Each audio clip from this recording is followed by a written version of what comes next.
All righty. Good afternoon, commissioners, and welcome back. Back to you, Chair Harrington. Thank you, Clerk Moss.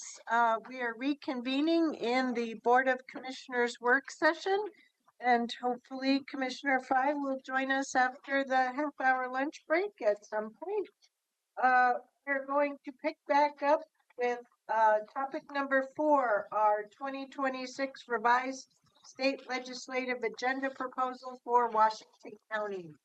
Welcome, Ms. Erin Doyle. And to you.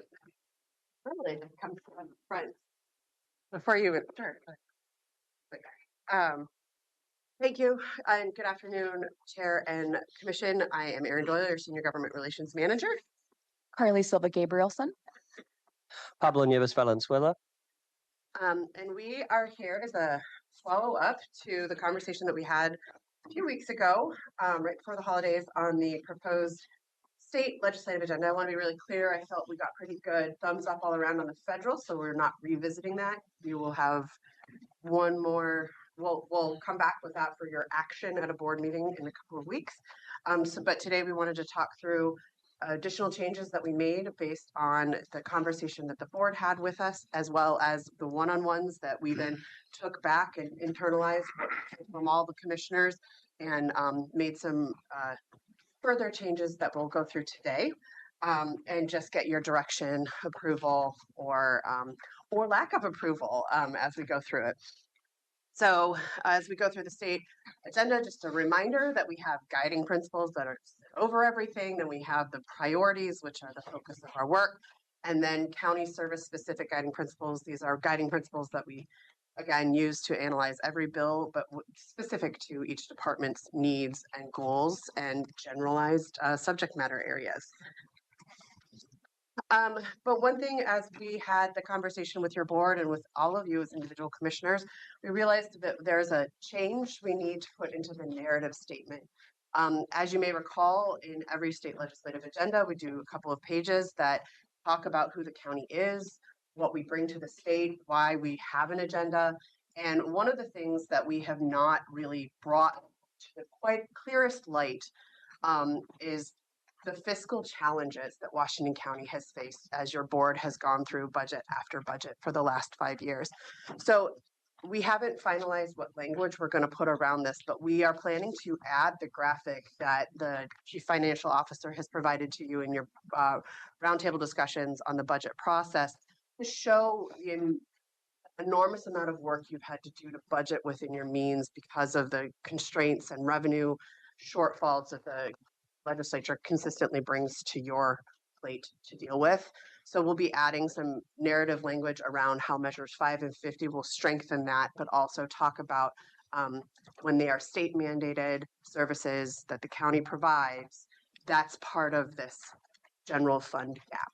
So we're going to strengthen that in the narrative. When you see the finalized version of it, we'll make sure that you know exactly where to look for that. And our goal is to get that narrative to you to provide individual feedback to us prior to bringing it to your board for action. And if necessary, spend 10 minutes in a work session before that, just to be clear. But we know that your time is tight in December. So with that, I will turn it to Carly. Good afternoon, commissioners. Now we're going to dive into our guiding principles a little bit. The first item on the slide, there were no updates from the previous work session. So I want to draw your attention to the second item, which we incorporated your feedback from the previous work session by strengthening the language for the guiding principle on unfunded mandates. And it now reads, quote, oppose all new unfunded and underfunded legislative mandates for your consideration. I'll now pass it to Pablo. Can you go backward? Is that intended to, like, I see the amendment there, but the way it reads, it's sort of ambiguous about whether the underfunded legislative mandates means new ones or all. That's a great question. What are we really trying to say there? Are we trying to say we oppose all new unfunded and then every underfunded? I mean, I don't know. Like that, I think we've got to be clear, more clear, if we're really trying to make these kinds of changes, like be really clear about what we're. The word each in front of underfunded. That would be great. I will add that and it'll be reflected on the slide in the next work session. Thank you. Thank you, Carly. So the two priorities here, and we're shifting into talking about the priorities in our legislative agenda, but as we discussed in the previous work session, there's no changes to these. The first is just about stable and sustainable funding, and the second is about replenishing revenue that's lost through implementation of the Habitat Conservation Plan. This is also a priority you all are familiar with. It's just focused on workforce development and investment in that from the state, tools and that sort of thing. In the absence of Zucker, I have to remember that I also do Health and Human Services now. So this is a carry forward from the last time.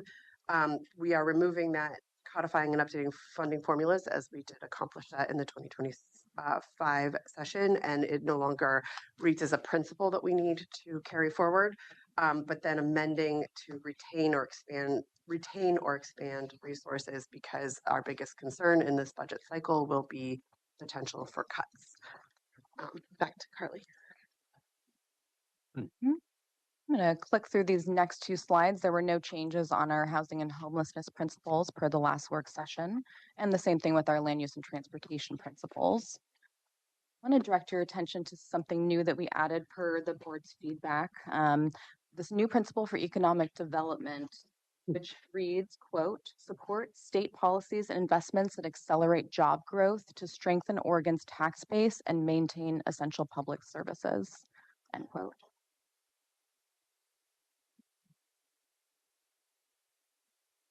Are there any questions on that one in particular? I guess I'd ask the question on, because I know what the direction that I've been asked to go on ECDev is this, and knowing we have someone who's going to propose legislation potentially, is this going to be significant enough to communicate that message that we're in support of that senator's legislative proposal? That's a great question, Commissioner. I do believe the language is inclusive and will allow us to, yes, support that bill and others that move forward.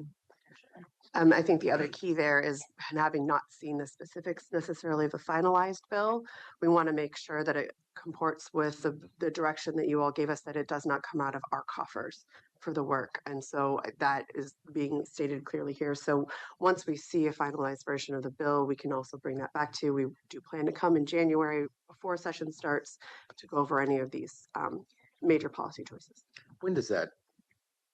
When will that bill be actually finalized enough so that we can?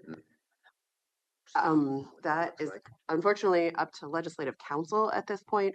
All of the requests had to be finalized right before Thanksgiving, the Friday before Thanksgiving. And so now Leg Council has to write all the things and get those finalized. They will be dropped sometime late in January is the best we can see, but we will work with the people who are working on the bill to see if we can get an advance copy before that. All right, thank you. Thank you.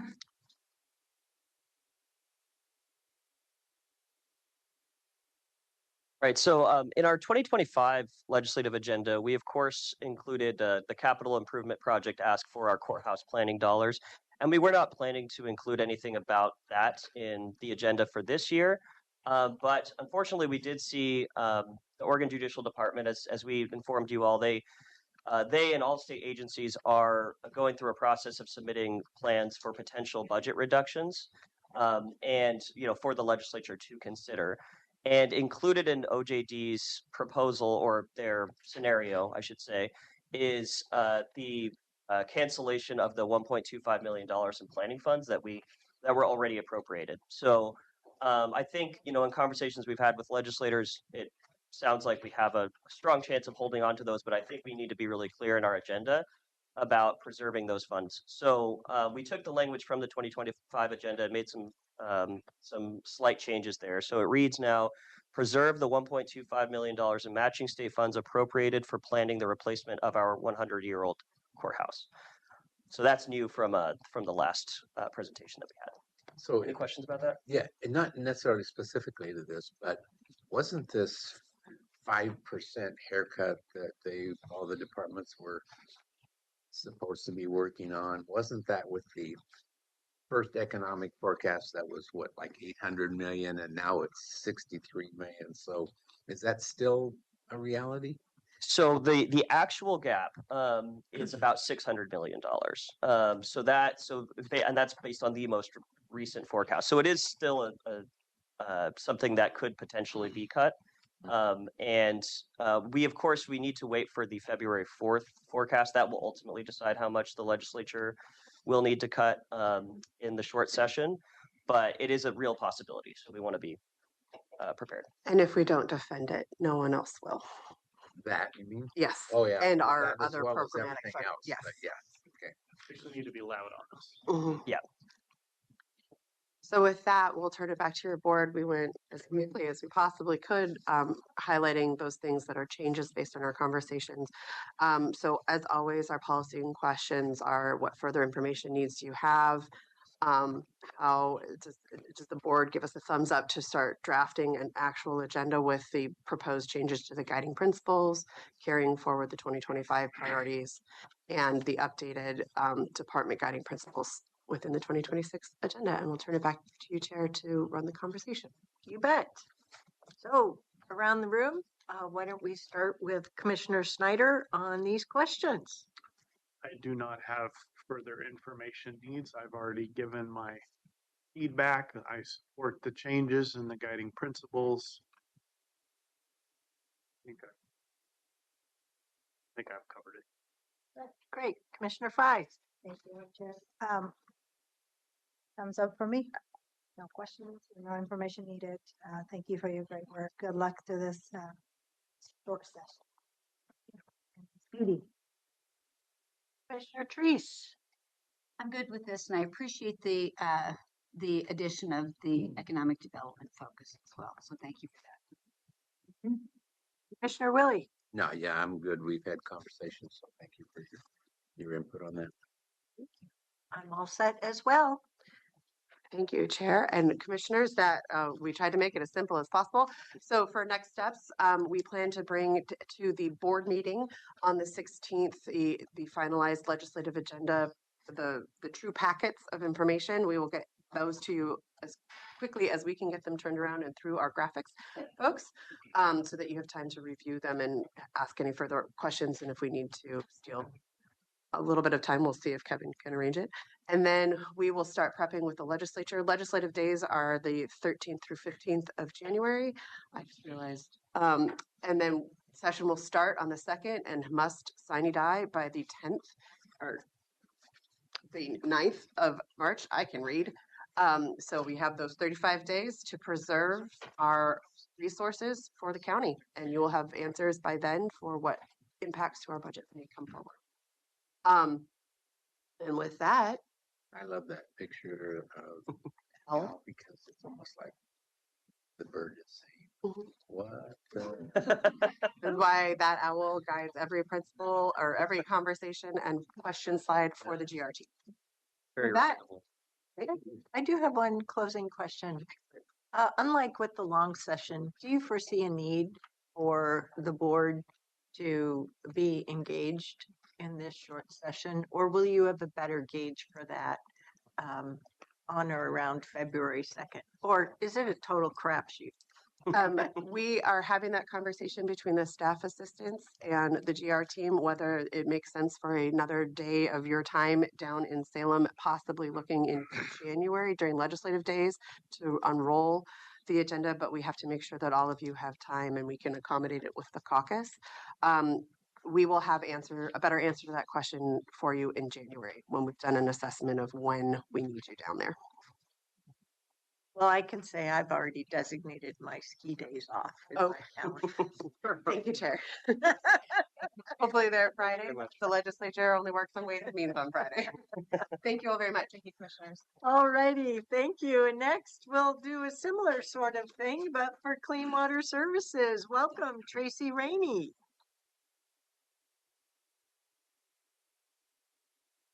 Afternoon. Thank you for having me.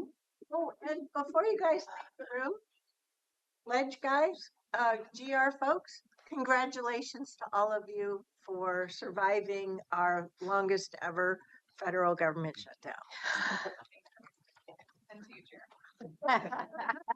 Small. Okay, great. Thank you, Board of Directors for Clean Water Services. Again, I'm Tracy Rainey, Government Relations Manager for Clean Water Services. I appreciate this opportunity to loop back with you all on our proposed state and federal legislative agendas for 2026. As you know, we talked with you last on November 4th. Time flies. And so we are I'm going to move quite quickly through because as you may recall from our last discussion, there were no proposed changes to the specific priorities and principles.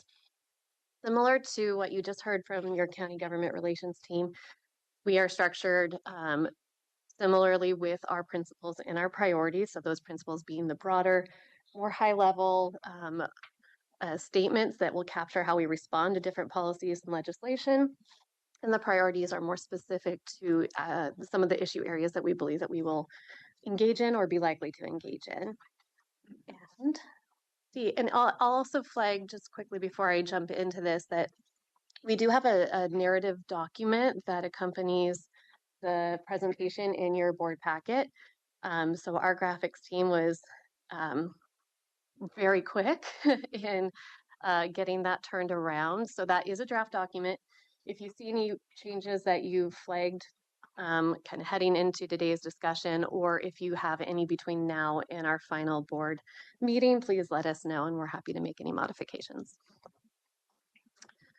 So similar to the conversation you just had with your county GR team, we'll be talking through the policy questions that we've outlined. We'll very quickly remind you of the federal legislative guiding principles and priorities as well as for the state agenda, and then open it up for board discussion. So the questions we'll be asking of you today through this presentation are whether there's any final modifications that you have to our proposed priorities principles. If you have any questions regarding information that's in the draft narrative document that I just mentioned, and then whether there are any suggested revisions to that document. And again, that could be either today or between now and our final board meeting. So we have, again, 4 federal guiding principles. They are around infrastructure, the second one being around funding assistance for integrated planning approaches to help with our resilience, effectiveness, and efficiency and safety as well. Continued support for local conservation, technical assistance programs and incentives. And then finally, better understanding and supporting strategies to help address arising challenges from emerging contaminants and any climate-related events. For the federal legislative priorities, we've got quite a few here, but first and foremost, of course, advancing the structural modifications for Scoggins Dam and opposing any reductions in stored water capacity, supporting water reuse, advocating for investments in low-income water ratepayer assistance, funding for the effective management of Wapato National Wildlife Refuge, supporting agricultural conservation incentives and programs, which certainly in the narrative document, we speak specifically to which programs are needing funding. And then again, on emerging contaminants, supporting policies, regulations to protect the environment, human health, and also make sure that we are working towards producer responsibility in that space. And that covers our federal priorities principles, yes. So are there restrictions that inhibit our ability for water reuse? Is that why you've got that in there? So that one for us at the federal level is, we see more of that, I think, at the state right now on the regulatory side and needing to see some adjustments there. In the federal, there's nothing specific aside from needing better investments, incentives, and overall, I think clarity in regulatory pathways, but that really does for us, and regulatory pathways come to a state conversation. So we understand there's not a lot of funding available at the federal level, but we continue to engage with our delegation about additional incentives and programs that are on their radar. And the Water Reuse Association appreciates our including this to ensure we're continuing to raise the visibility over the course of time. Yeah, no, I like it. I just wondered Yeah. what was behind that. No, that's a great question. Thank you. Okay, I will move into our state legislative agenda. So the state guiding principle you'll see there, no modifications again from our last conversation. Really intended to just capture again how we will approach legislation and policies that come before us. Going to our state legislative priorities, our first one around continued advocacy around water infrastructure investment. Again, last time we talked about the septic loan program. That is something that will be a conversation for the short session. Funding for Department of Environmental Quality's Water Quality Division. Again, we're going through the same exercise that everyone else is right now with the 5% proposed cuts list and working with other groups and coalition to make sure we're protecting the water quality permitting program specifically. Working with DEQ as we look to implement the regulatory framework for water reuse. So this gets to that piece where we need some additional clarity on the regulatory pathway to make some of the projects happen that we need to see in reuse. Preserving local infrastructure financing tools for water infrastructure. Primarily, we are talking about system development charges in that conversation. And then we've got a few more on the next slide, unless you'd like to pause for these. I just had a quick question that I either have neglected to ever inquire before, but many of, my understanding with DEQ is that much of their department revenue is generated from fees and fines. I don't know that I've ever inquired when you provide the applications for the permits and all of the subparts that get submitted during the course of the major permit cycles. Do you also have to provide a permit fee? Great question, Chair. It is a 60%, 40% split, with fees being 60% of the Water Quality Division permitting program budget. And so, yes, there are fees, and that is a balance that we're constantly trying to strike, and making sure that, for the fee increases that we're comfortable to see across the state with municipalities, that would then rise with that general fund investment as well. So, Okay, great question. great, thank you. Okay, and the final priorities on this slide around promoting water or just resource recovery generally. So that would include reuse again, energy production, nutrient recovery. This is similar. Our second priority listed there around emerging contaminants. Again, that is a conversation that we have seen at the state level, and we anticipate we'll continue to see that conversation in the state level. The second to last bullet here around promoting water utility responsiveness, efficiency, and resiliency, including elevating water workforce needs. Last time I mentioned that there may be a bill that would look to recognize and appreciate Oregon's water workforce. It does sound like that will be a bill introduced for the short session. That would identify week in October as Water Professionals Appreciation Week. So something that I think we're looking forward to engaging in to lift up and really provide that recognition to our water workforce. And then the last one here is funding opportunities and efficiencies around housing production that are still protective of water quality.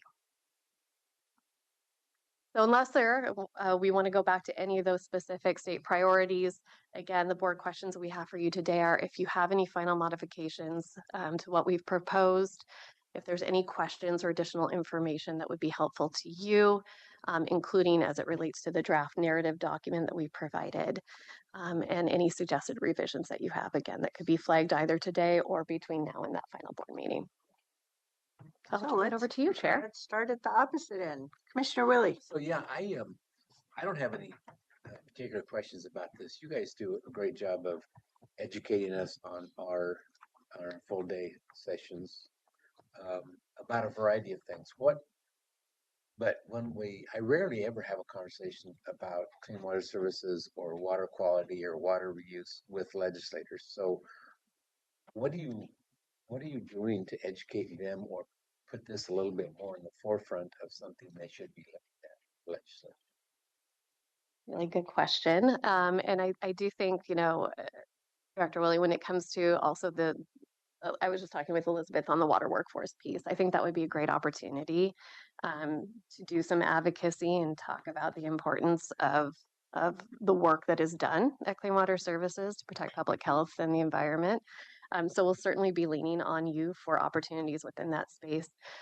We have done a lot of tours. We hosted the Water Caucus, as you might recall, to our facility at Rock Creek. During legislative days, we worked with a coalition to make the rounds, talk about the importance of the DEQ water quality permitting program budget. So there's been a lot of education. I think we've been really fortunate in having some legislators that have been around for some time in the water space, including Representative Ken Helm. And there's going to be some changes as he's retiring, where we're going to need to, do our work to educate and make sure we've got legislators that are able to step into those spaces and have those conversations. So we will certainly be looking to work with you all. Well, as much turnover as there is in legislature anyway, yeah, it'd be a continuing dialogue, continuing CPE, so to speak. But we do the same thing with our breakfast that we have annually with legislators that's coming up here. I want to find out what you guys are doing, so see where we can help you. Absolutely. One more thing to add is Senator Courtney Miss Laniron was assigned to be co-chair of the Natural Resource Subcommittee for Ways and Means. So that is relatively new. So that is a great opportunity, being that her district is within our service territory. So we'll be in touch about opportunities and messages there. Good. But I think we're also learning. We've asked as the board of directors to get the materials that are provided to each of the cities as the State of the Partnerships program completes over these next few weeks. We haven't gotten anything yet, but I think that's good information for the CWS team to send to every member of the Washington County Caucus as well, because the information highlights through the presentation, but also through the brochures, really bring the local information to life. I would go one step further and suggest that we actually invite the state legislators that are didn't do it this year, but in the future, I would invite them to the city council presentations that are in their area. I think it's super informative. I'm actually going to make a comment about this falls in one later. And I think it'd be a good opportunity, even if they don't go, they know we're there and that we're presenting on it and that there's material to know. Like it's part of an overall communication strategy, even if they don't come. That's fantastic. Maybe a staff Yes. comes. Yeah, that'd be great. Thank you. I share the same concern about making sure that we have a succession plan in place for Ken leaving. And, I think that It's a big loss. Yeah, it's a huge loss, but I think I'm encouraged to hear that Senator Mislin is in that role, so that'll be good. But at the same time, his knowledge base was so deep, and his ability to work across the party lines was really good as well. So and maybe even this is his last session, correct? Correct. And maybe even working with him about who would you suggest? So Yeah. but I don't have, as far as the board questions, I'm good. Tracy Quickall. I don't have any modification to your proposal. This is pretty straightforward, and so is the narrative. So I'm good with that. Is Courtney's new role? Is she taking over for Ken Helm, or is this a new committee? Yeah, we don't know who will take over the gavel for the House Ag, Natural Resource, Land Use, and Water Committee, which is where Representative Helm is currently chairing, but she is the co-chair now of the Natural Resource Subcommittee on Ways and Means. So she'll be involved particularly in the agency budget conversations and any additional investments or potentially cuts around natural resources.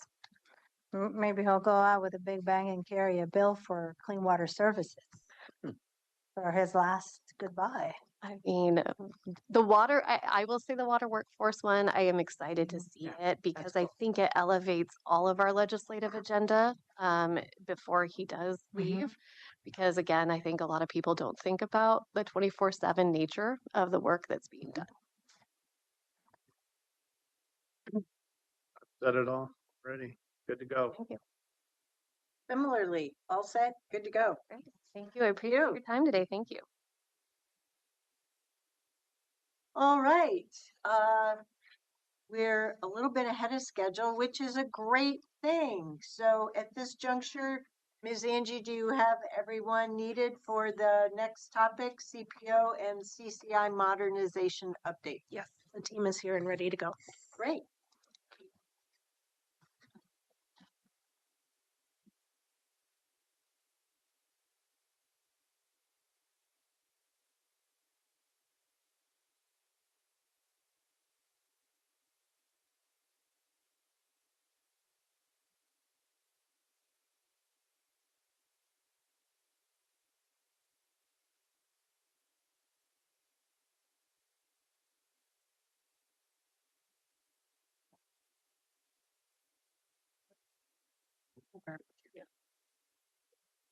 All right, we are here. Thank you, Chair and Board. Philip Bransford, Communications Officer with the County Administrator's Office. Loudly. Uh-oh, can you hear me now? Sound good?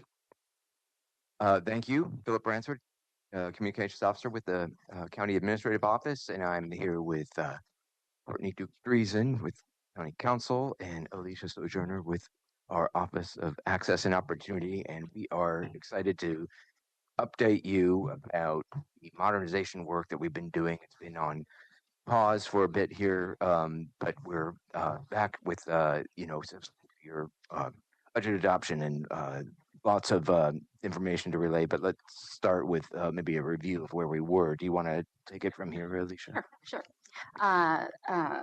Good morning or good afternoon, I suppose, at this point. So we're going to do three main things. We will just review quickly the journey of the modernization project up to this point. We do have some revised options, and then you all will get to have your fun discussion on possible next steps. We do have two questions for the board. The first one, and we'll ask this again at the end of this presentation, but so you have something to think about as we go into this, whether the board supports retaining and modernizing the CPO framework, which will be option one when we go through this, or sunsetting the program and implementing a co-created district engagement model, which will be option two. And then the other question will be, is there any anticipated policy considerations, community expectations, or additional analysis the board may or may not want, especially incorporated into the R&O? So just to do a review, we won't spend a lot of time here, but April of 2024, the board authorized staff to start modernizing the CPO program. In the fall of last year, staff did a number of engagements with community members, including online survey,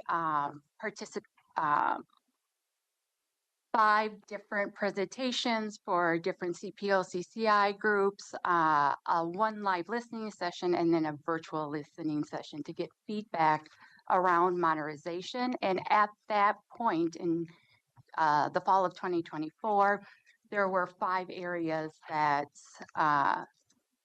we were looking at: modernizing the language of the R&O. So an example, the word citizen is used within that multiple times. We have our language now is typically community member, as an example. Focus and scope of the CPO's membership, eligibility, program requirements, and then boundaries, which really had to do with the districts. So those were the 5 areas that historically the modernization program looked at and sought feedback on.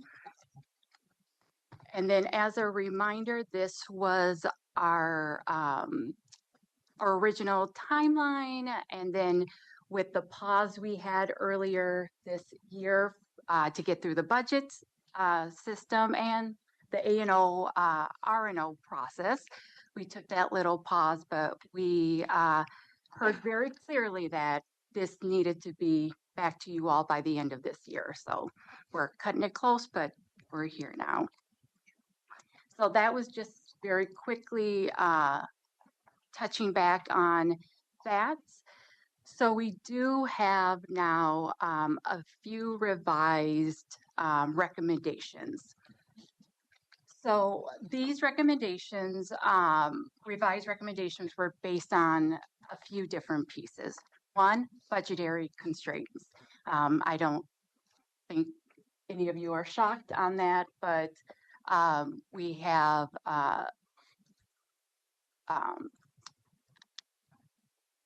the funding that we had for CPO CCI just looks different now than it did even 5 years ago. Financial and of course resource efficiency, making sure that we're utilizing taxpayers' dollars to the best that we can. There are also a few legal and compliance factors that were going into this decision. Sustainability of the program itself, public perception, some areas around performance and participation, and then also just the direction, the overall access and opportunity and community, getting more engaged with community engagement overall within that direction. So these are some of the reasons why some of the recommendations were shifted. So we have two different options. The first option is modernizing the CPO program and transitioning CCI into the Planning Commission. So what this particular option does is centralize the CPO. So there would be, it would go by district versus how it is now. All of the meeting notes and public summaries and those pieces would be supported by staff. So staff would make sure meeting notices are out, as well as making sure notes are collected and online for others to read. We would make sure to, which is a thing now, but continue the hybrid virtual access. Also, looking at expanding the different conversations that are talked about, and we would try to focus on county services. So CPO and CCI has historically been land use, and a lot of conversations originally was surrounding land use. When we reviewed the agendas for the last year of the different CPO CCIs, about 85% of the topics were in that like quality of life range. So not just land use, but it went way beyond land use. And then Is that, are you talking about across all CPOs then? across all, approximately 85% of all the different agenda. So there are a couple CPOs who really only still focus on land use, and then there's others who focus on that larger quality of life conversation. So I'm a little confused by what this bullet means. The first part, focus expanded to countywide service issues. I think there's a period there to make sure that we're talking about county government, county services. Yes, yeah. Then I'm trying to figure out what the rest of that sentence means. Yeah, so expanding it to make sure we talk that this particular model would amplify county services within the different CPO programs, however they're ultimately set up if this is the direction. And so instead of just focusing on land use, we would open it up to talk about county services because So there's many, consistency. yes, so there's Okay. consistency and currently many of I think what we were trying to share there is currently many of, not all, but many of the current CPOs focus beyond just land use. So we would, Even though that may not have been their charge yes, initially. initially. So it's just refocusing a little bit more to really focus on overarching. Countywide services. Got it. And then CCI would then transition into the planning committee commission, which aligns with many of the current state practices. LUT have done some research around that, and I think most jurisdictions have goal 1, which is ultimately why CCI was set up, goal 1 under their planning commission. So this also talks a little bit more about CCI, but ultimately the responsibility would transition to the Planning Commission for oversight and ultimately ensuring that subject matter experts and there's alignment with the state as well. So what would be the composite of CCI? Would it be as it stands today? CCI would transition, no, it would not. I just want to make that clear. It would not. It would transition fully under the planning rule. CCI. No, I'm asking who's on CCI. Oh, no. No, The work, There isn't. there isn't one. There isn't one. It would be Okay, under so it the would go scope of away. The planning commission. Yeah. Okay. Yeah. So the planning commission would make sure to Right. follow through with goal 1, which is ultimately what CCI is charged with.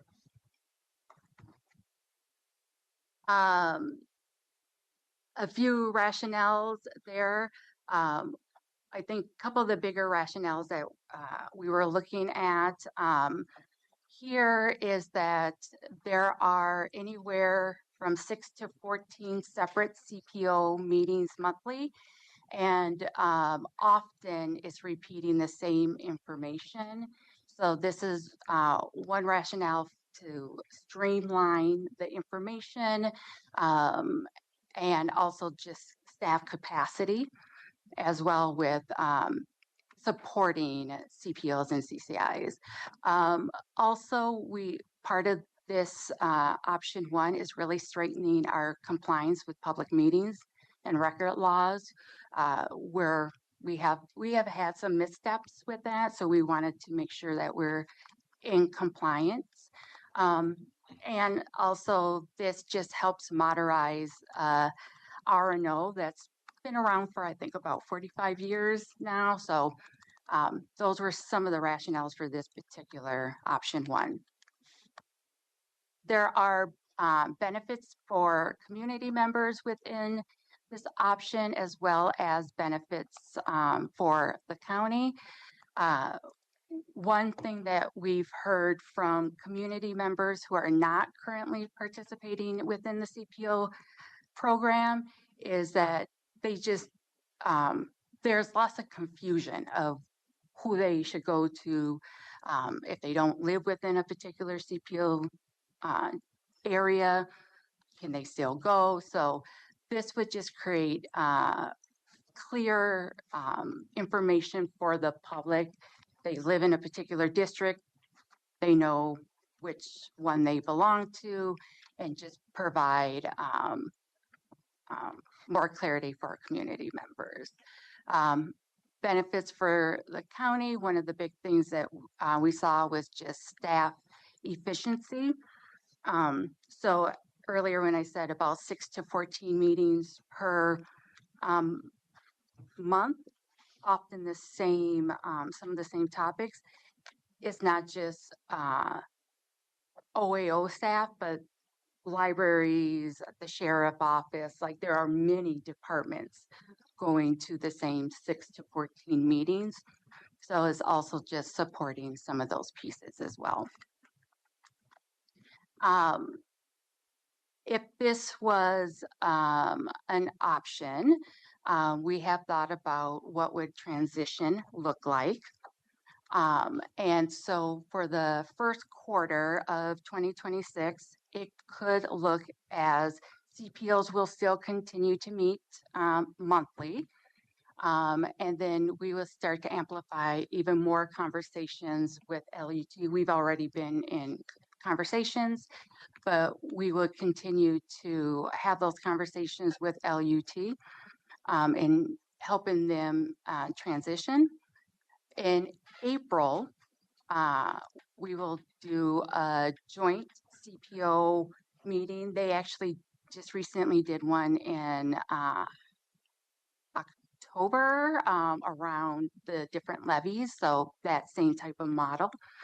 And then in the summer is where we would take that intentional pause just to do transitioning, planning, and making this transition as seamless as possible. So all 4 of the new district-based meetings would occur between September and December.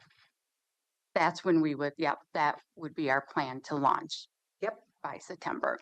So, and I'm sure like any great plan, there's always moments of tweaking, but this is how we get it done. So that's, do we have the same? Yep, we have the same number of slides for option 2. yep, absolutely. So option 2 is it would be sunsetting the CPO program and then and still a transition for the CCI. So for the CPO, this would be sunsetting the program and then replacing it with a district aligned engagement that we would be co-creating that engagement with the community members. And not just community members, but of course, past CPO participants, CBOs, just getting as much insight as possible from the community as we co-create. And some of the key pieces with this is that because it's something that would be co-created with community, often that's how we know best what the community is seeking when we're co-creating something with them instead of us creating it and telling like, hey, come join us, we're doing this together. The focus and scope is defined collaboratively, and that will also ensure the community engagement staff are ensuring cultural relevance. And when I say cultural, I'm not just talking culture like ethnicity, race, but also cultural reference between folks who live in rural Washington County or folks who live in more of the, I think y'all call it urban settings. So cultural relevance with those pieces too.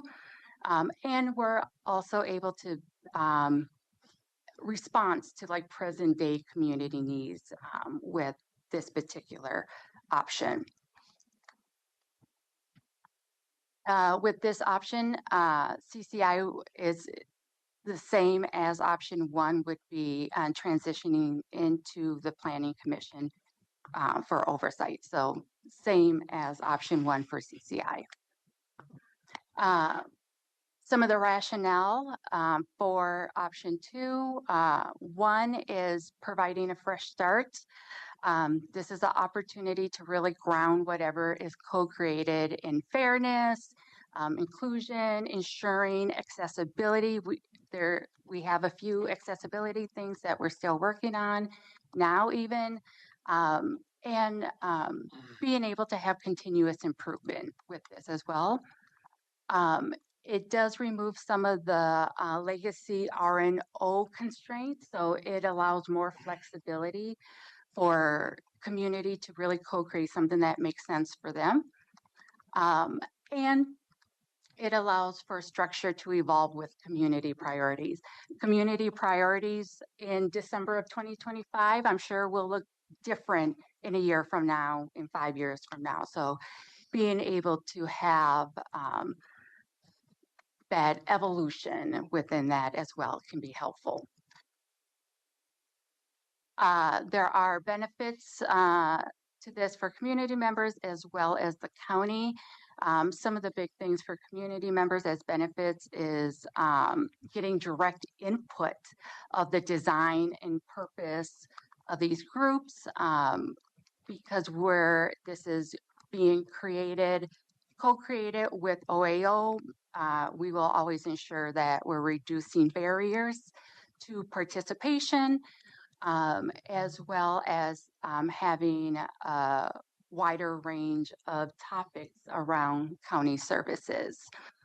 And then for the county, this is a great opportunity to be adaptable and innovative with how we connect with our community members, as well as looking at long-term sustainability of engagement. And this is an area that the current community engagement team is really excited about, is just being able to really have sustainable community engagement opportunities for our community members. Transition for this, similar to option 1. So in that first quarter, CPOs will continue to meet monthly. April, we would do that all CPO meeting.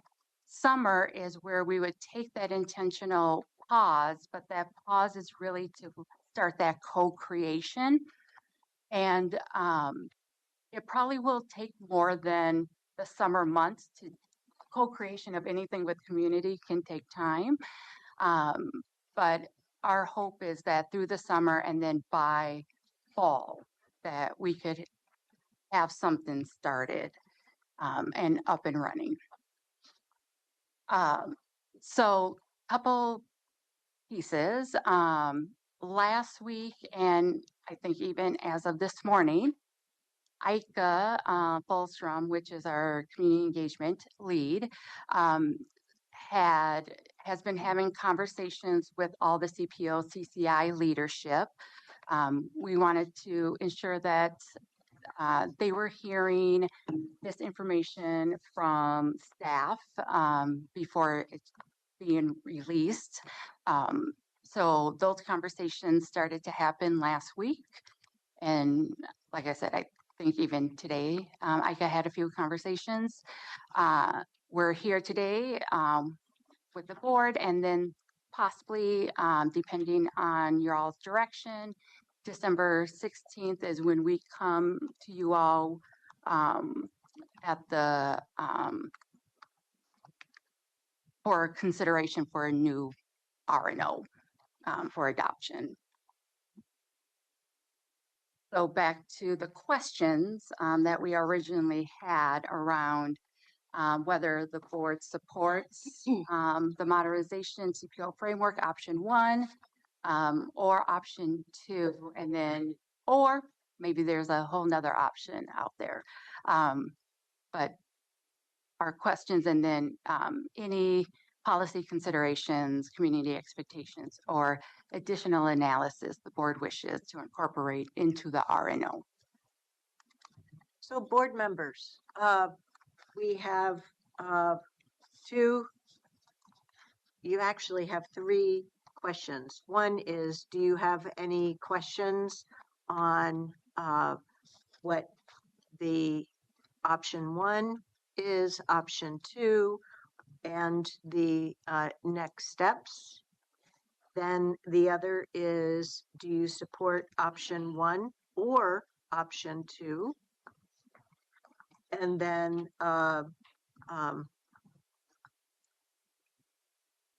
any other considerations that you have in mind?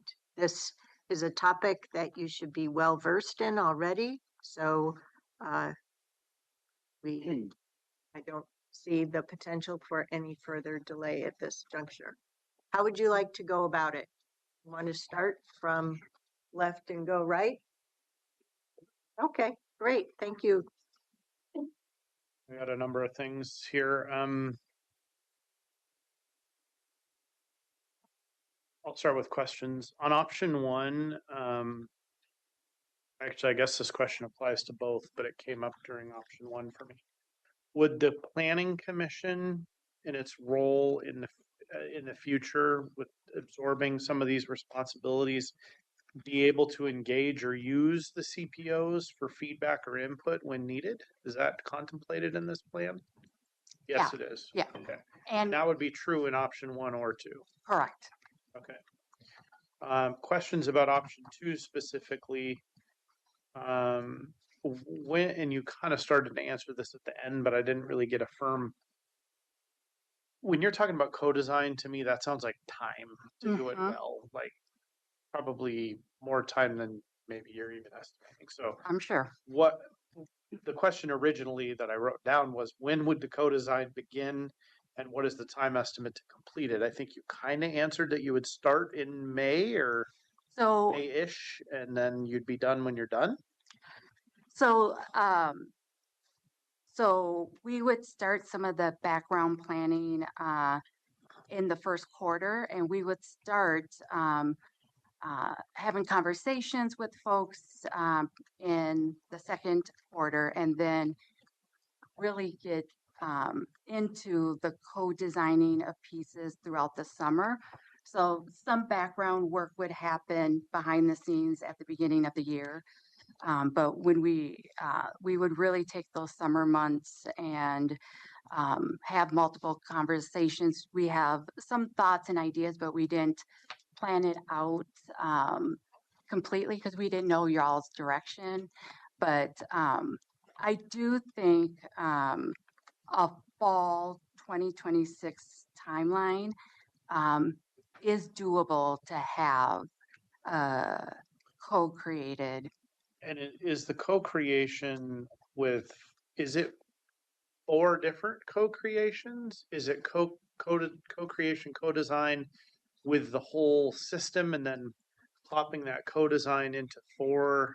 You get what I'm getting at? Like, are we doing it 4 times? Are we doing it once and then applying it 4 times? So we'll do it once. So we'll have a countywide approach that is similar, where some nuances will be different, might be how the meetings are run in the different districts. So, District 4 may want only virtual, where maybe because of land mass, where maybe another district, they want to only meet in person because they're so close together, proximity. Just an example. So the overall structure would be similar for all 4 districts, but the personality, there may be some flexibility to adapt to situations. Okay. So what have you thought about what would happen or how we would approach this if most of the co-design participants chose to design the system exactly how it is now? So we would have caveats. One, and most definitely we want CPO members, if they are wanting to participate, but they would not be the only individuals that would be at the table. So we also want, there are community members who haven't participated in the CPO program, but was open to being at the table to co-create. There's a few CBOs that was open to us going to them and spending some time with their clients and helping with that co-creation design as well. We also have over 100 civic leader graduates. I think 150 right now. So we would be tapping into that. So we have ACRE as well. So we would tap into a number of different communities to help with the co-designing Thank you. of it. Yeah.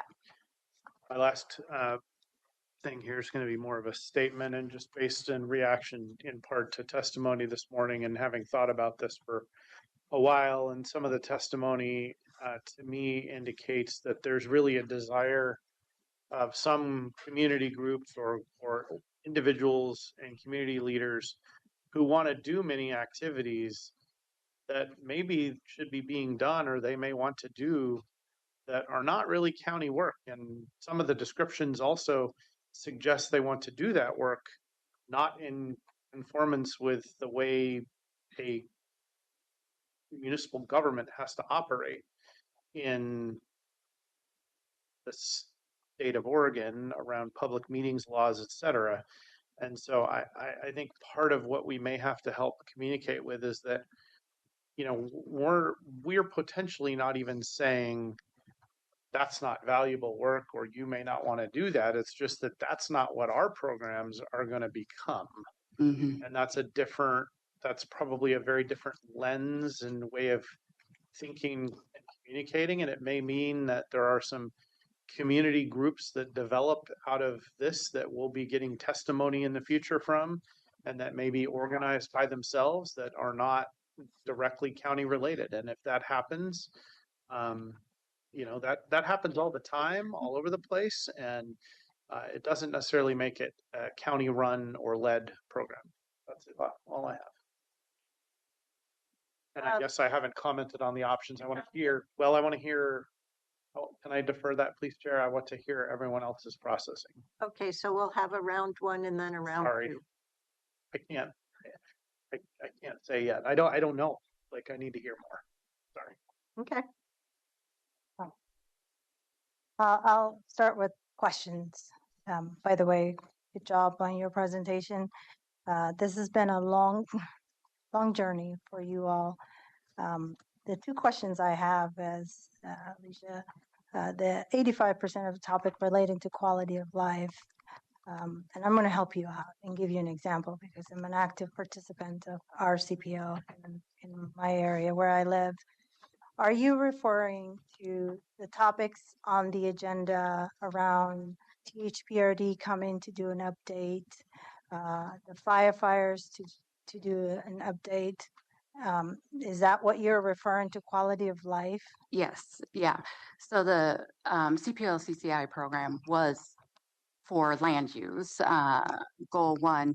And some of that, I think, over the years has shifted for a variety of reasons, right? When people gather with their neighbors, they want to talk, for some, they want to talk about other pieces. So, yes, that's exactly what it's from the libraries coming out to the fire district or other special districts in the area. Those are those, when we say quality of life, that's going beyond land use. And then I'll come back to my comment on that. Thank you for that explanation. The second question I have is maybe for you, Courtney, or for you. It's particularly around the Planning Commission. Currently, that Planning Commission the composition is set.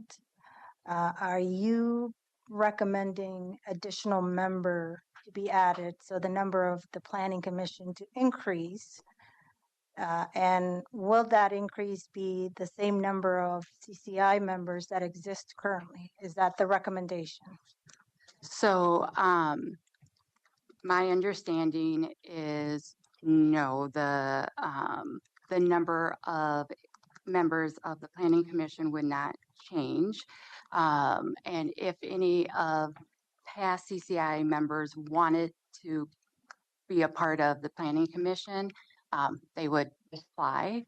But the way I'm understanding from LUT, they would not expand the number of seats or members within the Planning Commission. Rather, it's just really focused that if you have questions about land use issues, it goes to the Planning Commission. Okay. I think that's what you're trying to get across. Yep. And that is how some other local governments operate and meet the goal one requirements. Yep. Yeah, just to that point, Any others? we did Many, we did a survey. I didn't do it. Your team did it back about a year ago, and out of the 36 counties, 23 are using the Planning Commission for that CCI rule right now. Uh, about 29%. Well, we looked at 17 cities. There's over 200 in Oregon, but there about 29 of the 17 are also using the Planning Commission for that CCI rule. Thank you. And then my general comment before we get into the options here is change is hard. I get it. And change is needed because there's always good that comes out of change. But there are great things that the CPO brings to especially property owners. And that the quality of life description or the scenario we talked about is actually one asset that makes CPOs great. It provides a lot of good information. And one of the things I really appreciate for the CPOs long before I was even elected to, I really got a lot of good information. And then there's a lot of land use information that comes to the CPO. So I think I'm a bit concerned about shifting that. Where do residents actually get flow of information? And I was trying to intently listen to you all, didn't hear any confirmation that the current structure of flow of information will continue this way rather than change, right? Like what is, so I try to listen to that. Maybe you can come back and clarify. But, you know, and I've said it before, my CPO, I really like how it exists and it works. It works for my neighbors. It works for me. But I understand. I think from the first staff when I came on board convinced me and the board then that change is needed here because there's a lot of different processes that exist, different CPOs. And as a governmental entity, we need to make sure that we're consistent and that we're not breaking any laws and also we're accessible. And then the middle transition team that picked it up this project, same thing, same narrative. And then you, the three of you now carrying this to the end, same narrative. So I want to make sure that I'm convinced that change is needed. When and how fast we get there is a little bit of the questions in my head that's circling, and what the actual desired outcome is when we get there. How would we know? Type question. So can I jump in and answer that question and maybe bring a bit of clarity? And I'm going to specifically talk about and focus on a CPO model where it's a CPO per district. Okay. So Commissioner Fye, directly to your question, there would still be land use engagement that LUT would do through that. There would also be an opportunity to have other major initiative county programs use those 4 CPOs for engagement on county-wide projects. I am not disputing the value that THPRD brings or the districts to community hearing that. The reality is currently those districts are not paying in to help fund the model. And that brings confusion about whose meeting it is. It brings from what was talked about from just the regulatory structure of open meetings laws too. That's a complicating factor. So I just wanted to kind of answer your planning commission question, but then add in how other county government services would be able to participate. We talked robustly in my briefing that the amount of coordination that goes, the confusion, the missed opportunity of revenue to actually bring into the county. So we have had, I agree. I think that's a very good foresight, I think, or to see how other jurisdictions could pay into it. The other thing that I want to bring forward is, I know you mentioned virtual. meeting availability. Perhaps District 4 was called out because of the geography. I agree with you on that. It's pretty big district in terms of, but here's my concern. I think we're alienating people and confining them into their houses. And I think the government should be an opportunity for people to come out. So I don't like the idea that virtual, I think it's a one idea. And when this is the new norm, we didn't know Zoom existed before 2020, right? But now we know. So I'm not saying no to that idea, but I also want to make sure that our elderly community is supported, and that we're facilitating ways to bring people out, because sometimes, you know, and I know for our CPO, that might be the first time people are getting out of their houses. So I don't want to take away an added value that exists for our residents, and not to assume everybody is, out and bustling, in the world. Thank you. Are there any other considerations you have? That was the third question. That consideration, yeah, that's it. Okay. Yeah, virtual Option 1 or 2. I thought we were coming back. Just you have the opportunity to. I wanted to express ask it too, so I'm glad you did, Chair. Commissioner Treese. Thank you. First of all, I want to say thank you for the clarification about land use issues might still come in either model. Yes. I think that's important to me to understand. I also want to No, they will, though, for specific development applications, they need to be directed Planning to Commission, the Planning Commission. I understand Yeah. that. Yep, good. The other piece that the other question I have is in option 1, you talk about it being an every other month meeting. I assume that applies as well in option 2. Is that right? It wasn't stated there. So no, we did not, because it would be co-created. The frequency is part of the code. The frequency is part of the code. But it's not part of, okay, but it's determined by the first. So how do you deal with the staff limitation? So with the co-design, even if what we know is right now, 4 meetings a month is doable with our current staffing. Absolutely. So we know that in option 2, if part of what comes out of the co-design is that it's monthly, we already know currently with what we have, we're able to sustain that. Because currently you're doing 6 to 14. So in the first, It may not be sustainable for your commissioners. so first option, that was one of the rules, one of the process pieces there.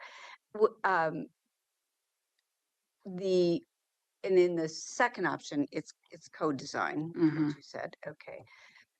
Let me, and now I'm going to go on to other questions. I talked about the land use piece. The other piece is getting back to the quality of life issues. I believe I agree with Commissioner Fye on this, that, that's, we may find if we were in option 2, that was part of the co-design, that people want to get that information. And so then it would not be precluded. Is that correct in relationship to revenue, who pays, that type of thing? Okay, I'm just asking. That includes the sheriff update, TVWD, THPRD, and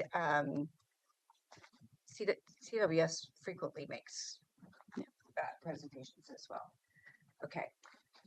So and then the other concern I have, and I'm just going to state this, that while I understand the opportunity for change, the opportunity to look to a new design structure in option 2, there's a part of me that worries about the loudest voice.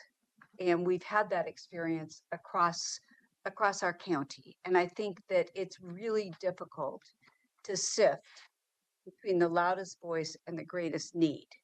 So when you say co-design to me, I have similar reservations, I believe, that Commissioner Snyder had from the standpoint of who's doing the talking here. Because I don't think to date we've had good information about those issues. So I have concern about option 2 from that standpoint and the magnitude that it takes to implement an option 2. So those are my points. The other thing is I do believe that my experience is with CPO 1 and CPO 7. Okay, that's my district. That's who I work with. One of the things that we are risking here, in my belief, is that localized issue, whether it's Thompson Road, whether it's Kinney Terrace, whether it's the cottage development that's going into CPO 7.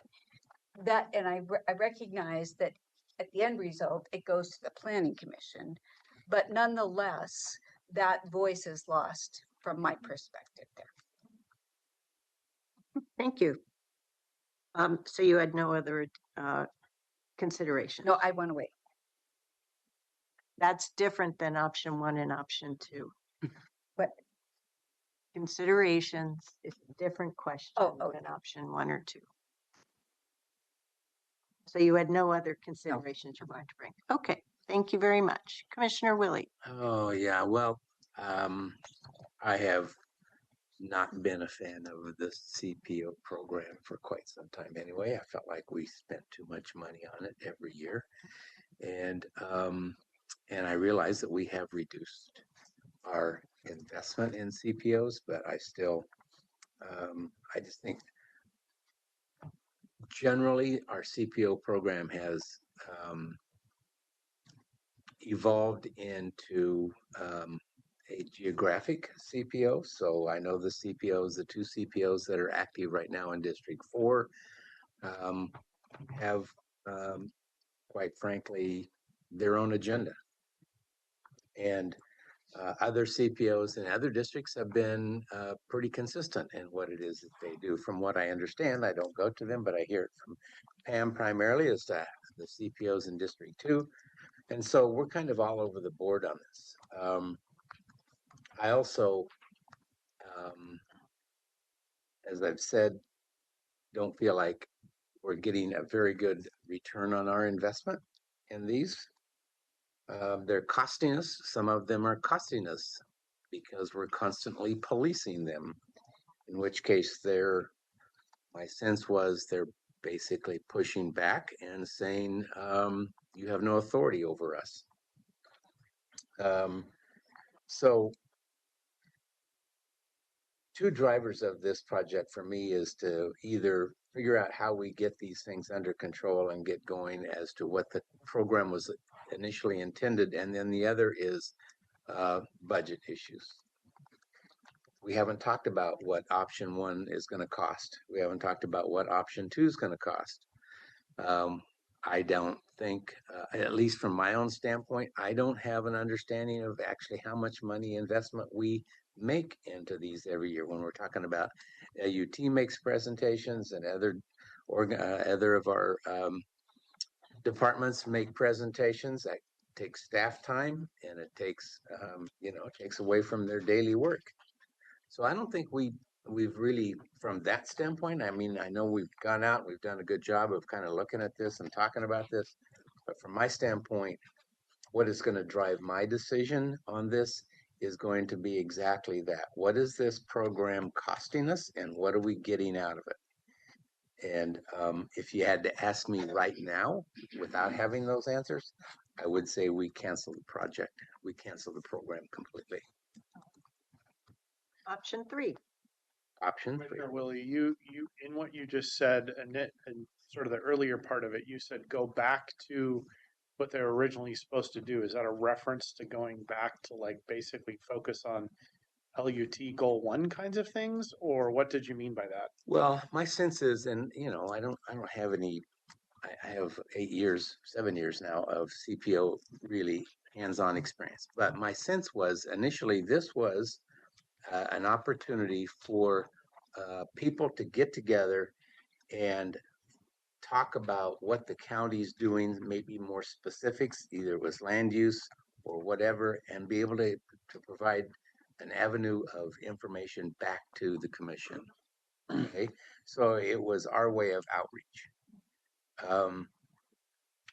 I think that scope has significantly expanded, and now it's almost like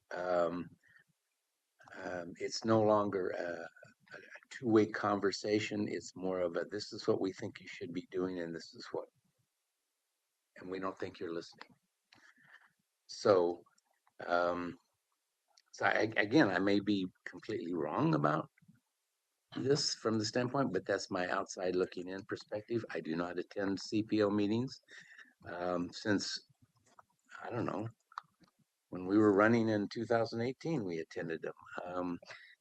When we had a few in 2019 and 20, but then COVID kind of shut them down. And so I just have not regained, and quite frankly, haven't been invited.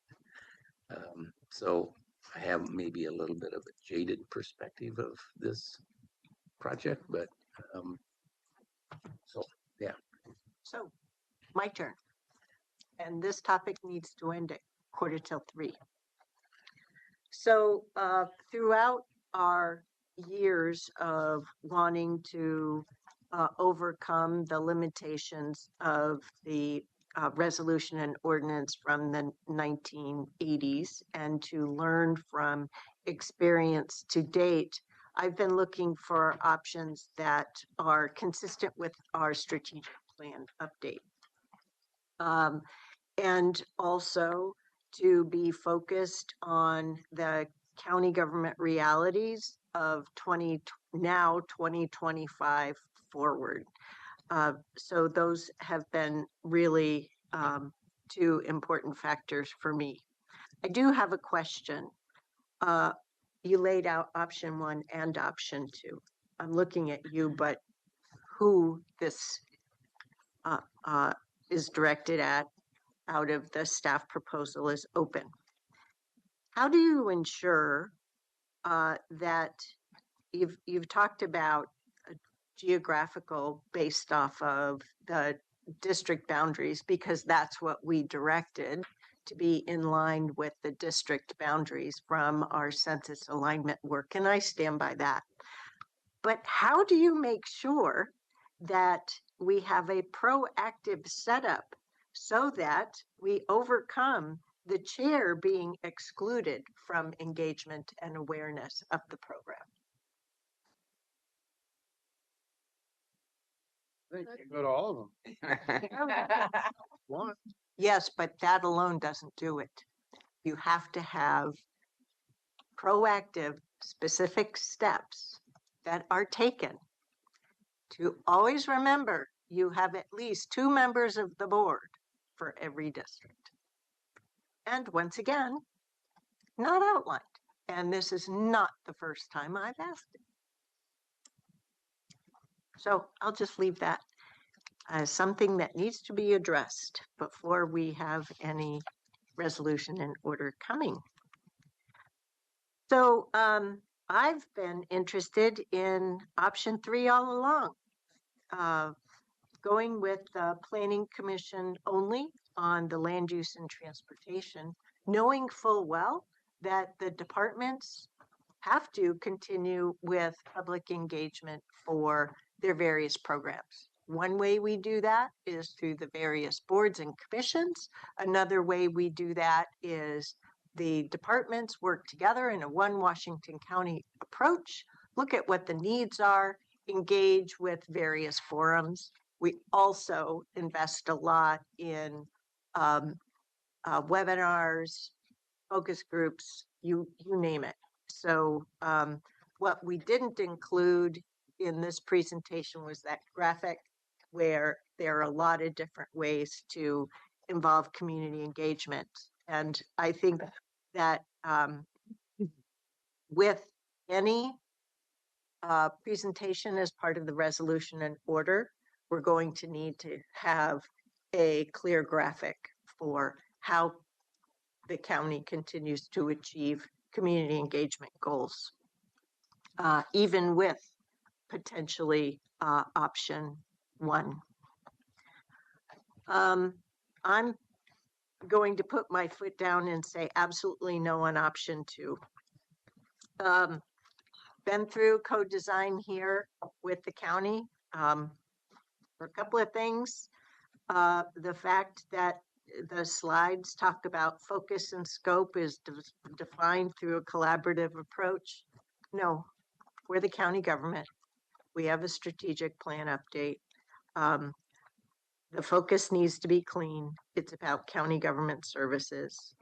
On option 2, your third of 5 slides allows the structure to evolve with community priorities, greater potential. It just gets us back to high likelihood of we're back to where we started. I also don't believe we should be leading edge with regard to our community engagement. Leave it to other county government agencies on that. I do remember CBO taglines of nothing for us without us, but I don't think that our need and their interest in co-design is really something genuine that we can move forward with at this time. I also want to say I'm really tired of the wayward CPOs, specifically CPO 4K and what transpired with that CPO going after the city of King City.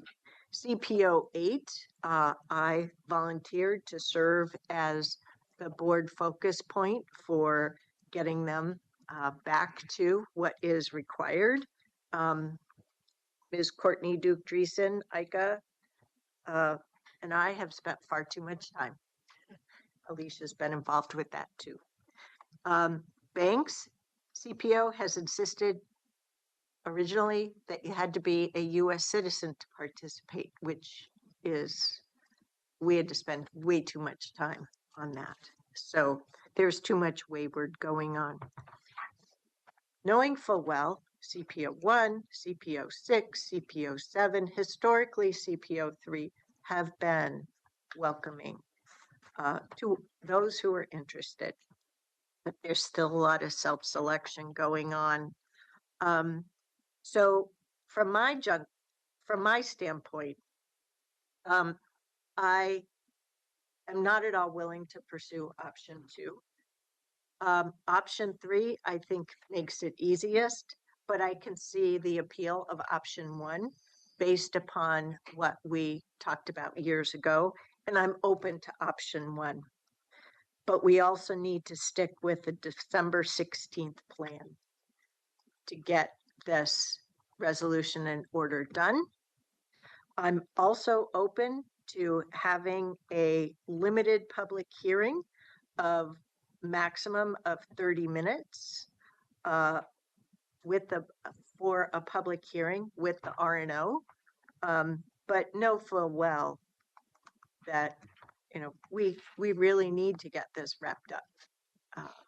So that's my first round. We need to be very efficient with round 2 because we still have other agenda items we need to do. So, Chair, can I ask a question about your remarks? no,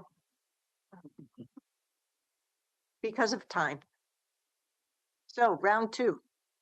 If time and money weren't a consideration, option 2 is probably better. I like co-design, takes a long time, costs a lot of money. I don't think we have that. We need some structure, speed. I think that means option 1. I struggle with the idea of eliminating this entirely because I do believe community engagement is valuable and needed. And while I did hear maybe in option 3, there's a different way of engaging. I don't know enough about what that would be. We need way more detail before I'd be willing to just eliminate the program. Our entire community engagement program entirely is sort of where I'm landing. So We're not removing all community engagement, just the current CPO Yes. structure? And Is there other and means? to many people, that is the face of, I'm not saying it is, but to many people, it is the face of our community engagement activities. I would need to know a lot more about how we would bridge community engagement in a more robust way to think about just completely eliminating the CPO program. Got it. Commissioner Fye. Thank you, Chair. I think for me, I'm in that predicament of like two CPOs that work very well. So I'm like, don't change anything. So if I would have an option, I would be like, let's go on this journey of changing slowly. That would be my option 3. But that option is not the staff recommendation, and I want to be respectful of your efforts and the time you spent on this project and give you my recommendation to what is in front of us. The thing I don't want, I think December 16th is way too fast. I think we need to really take a time, and a lot of people are on vacation anyway. The participations is going to be very slow. The time to get this information out to the community is going to be difficult. So I don't want, I don't think I want that option to come back and to come back to December 16th. I think we need to slow down, give time to our community, and bring them along on this journey.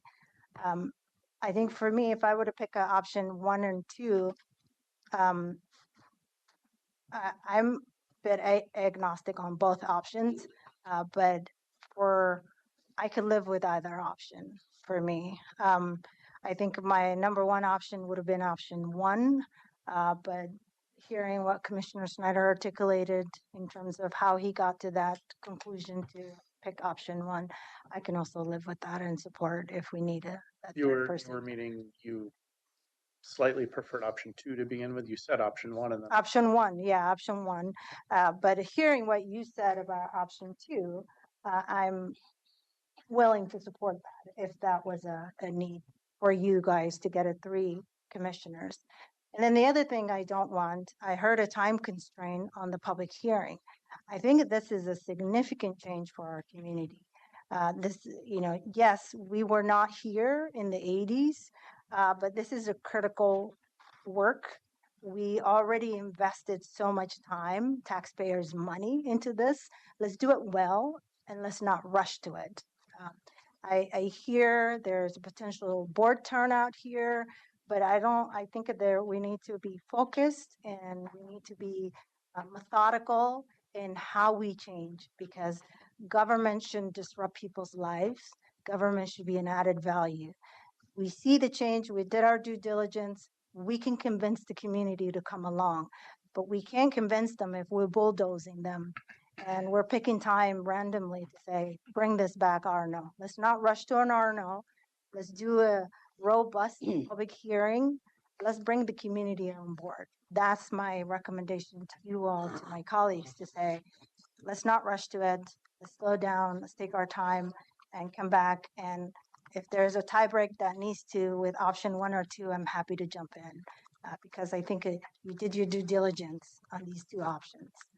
And I, as a board member, can live with any of them, even though I prefer an option that says do a slow change. Don't change it at all. How does what you described differ from, you don't have slide numbers that I can see, from the timeline from option 1? If you could go to the slide number 5 of 5 on option 1.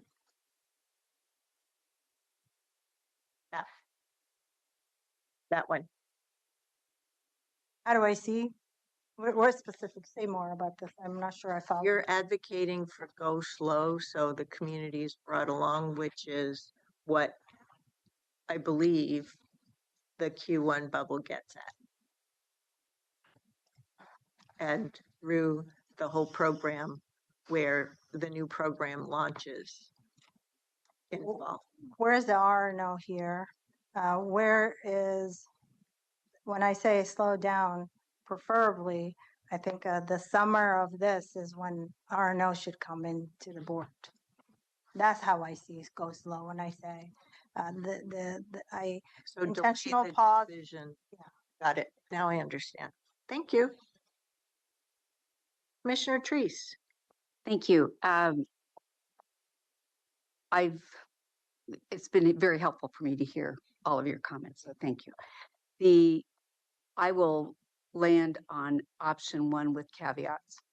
Those caveats are, I don't like the regimented every other month. I think that I'm much more comfortable with a given number of meetings, but maybe it is, and that's determined by what the need is, not a regimented approach there. That's number one.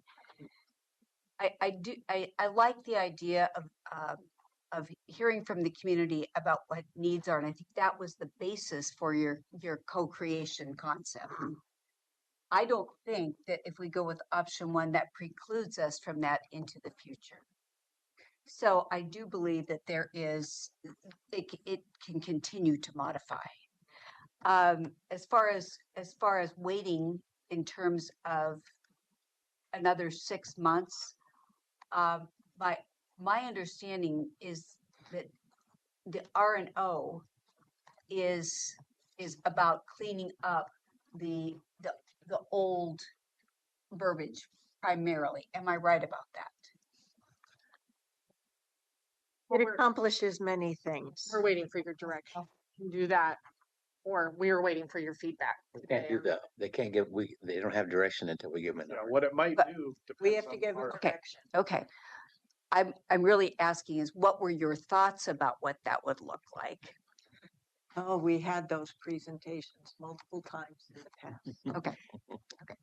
So that's fine. I'm trying to weigh Commissioner Fai's request for delay versus what value it brings. So I'm not ready to weigh in on that, frankly, but I would weigh in on option one with an open end, and that's our prerogative as a board moving forward. This board, future boards, any board, is to determine if it's working or if it's It not. doesn't have to be all or nothing either. There can Yes. be option one with some co-input. Yeah. I mean, like, we're talking like these things are mutually exclusive. And they're not. That's really my point, Commissioner.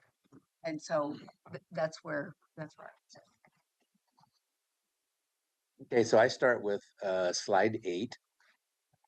And I review those to say which one do I think best fits this. What's the title of slide 8? A revised staff recommendation. One of the first ones.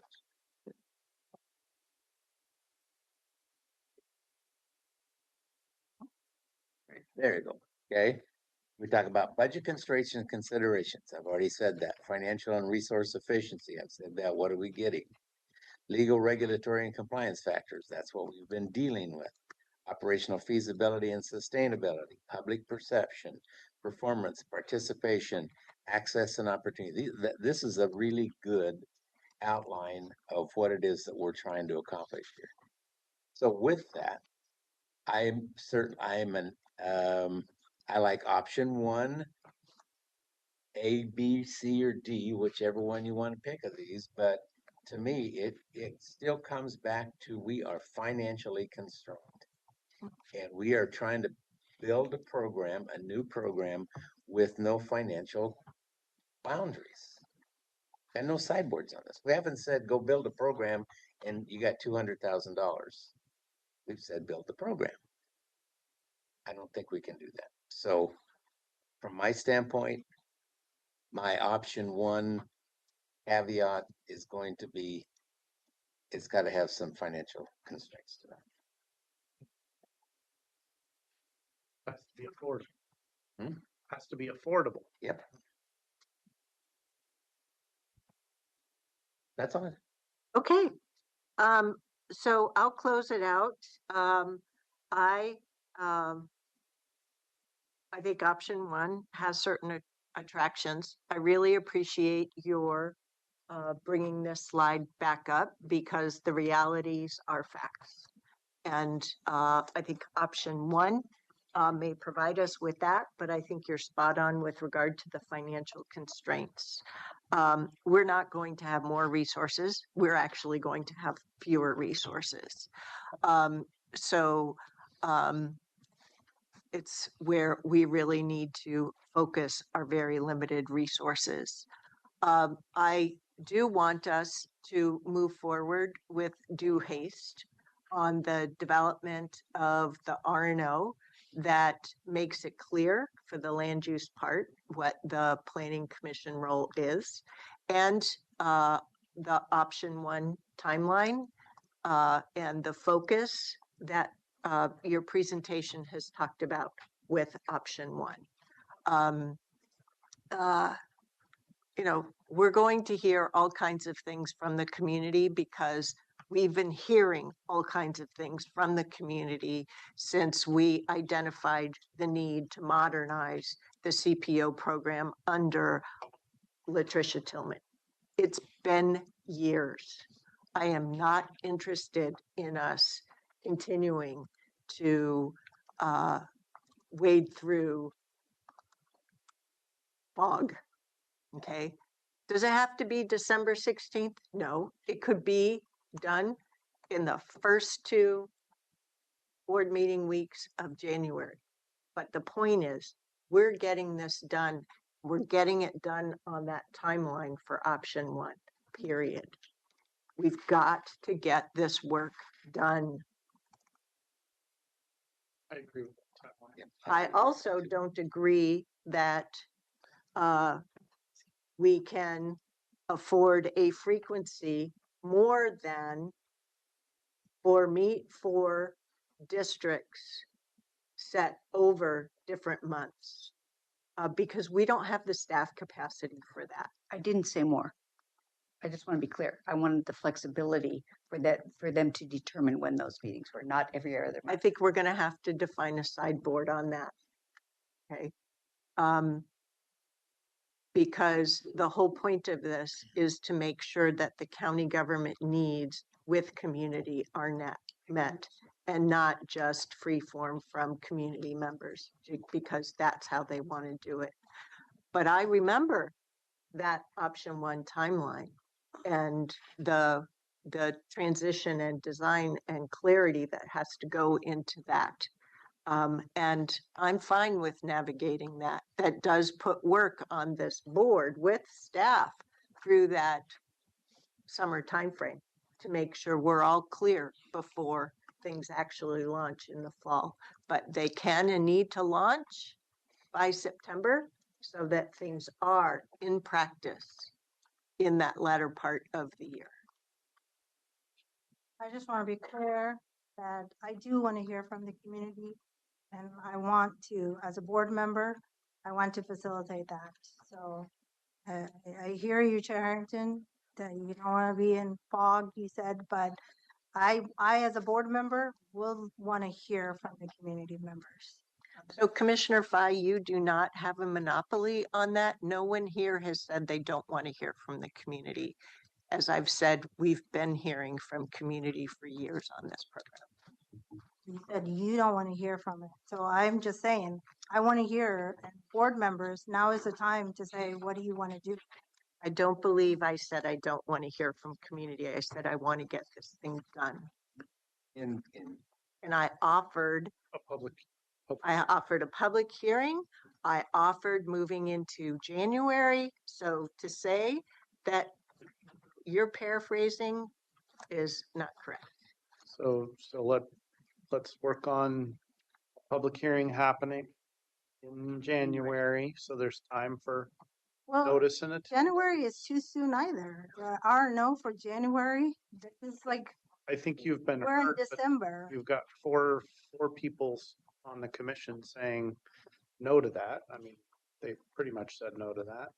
You know, I implore you to entertain the idea of postponing it to the summer. I'm recruiting you all to say, give the staff time to work on the R&O until summer and come back to the R&O. I think staff has spent a considerable amount of time listening to what's going on already. I think they have a pretty good sense of how to build this option, okay? And yeah, we can put, because when we talk about co-design is. That's option two. That's a two, the co-design is what we're doing. When you talk about a public hearing, when you talk about more input, it's co-design because they want to tell us how we should be building it. And we should be more than willing to listen. But I think we've been doing that, and we need to give staff direction, and that's what the RNO does. And we can't do that in summer and roll it out in September. In many ways, the feedback that's been being provided for years, which predates my time on the board, but I watched, as a regular attendee to some of the CPOs in the past, like this is the longest informal public hearing on any topic I've ever seen. I mean, that's really what's, It is. from my perspective, what's really been going on. Got I'm glad you. circles, Thank you. We really need to close this topic and move on with the rest of the agenda. So we have direction to our staff to move forward with option 4 and to bring us a resolution in order no later than our second business meeting in January. You guys. At this juncture, I think balancing the needs of our agenda and the board, I'd like to recommend just a 10-minute break at this point and reconvene at 3:10. Thank you.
Lights out already.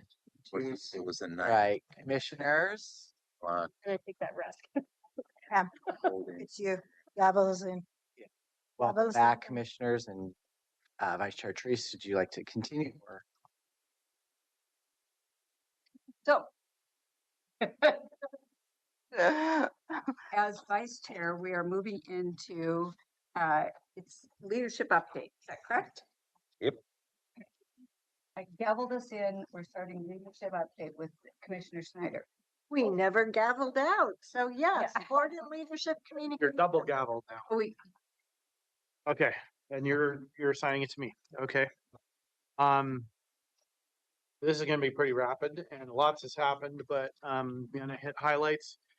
Mid-November, I don't remember the exact date because it's been that long ago, but there was a CWS State of the Partnership address or presentation at the Tualatin Council, and to say I was impressed with the written materials, which are specific to the city, was an understatement. I was very impressed by the quality of the presentation, the engagement of the city council, and just the quality of the written information.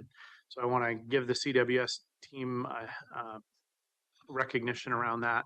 I did attend the Association of Oregon Counties meeting in the third week of November. I have some materials for Commissioner Willie on the Council of Forest Trust Land Counties. I'll give that to you with some notes from me. Please, Beta, scan that in and get it to the full board. Okay. I graduated from County College. That was super exciting. One tidbit I learned about electricity while we were, this is just, I'm giving you one interesting tip that just blew my mind. So it took our state 130 years to develop the need or to use 4.3 gigawatts of electricity, I believe. How many gigawatts? 4.3 took 130 years to get there. Right now, right this moment, there is demand and request for 3 additional gigawatts in the state right now that is unmet. That blew my mind. So just sharing. and we don't have a grid to support it No, either, the transmission that was grid. the reason we were talking about it, was really infrastructure wise, but that just put it in perspective for me. That was like really telling. Okay, 24th, I had a meeting with Metro Councilor Rosenthal.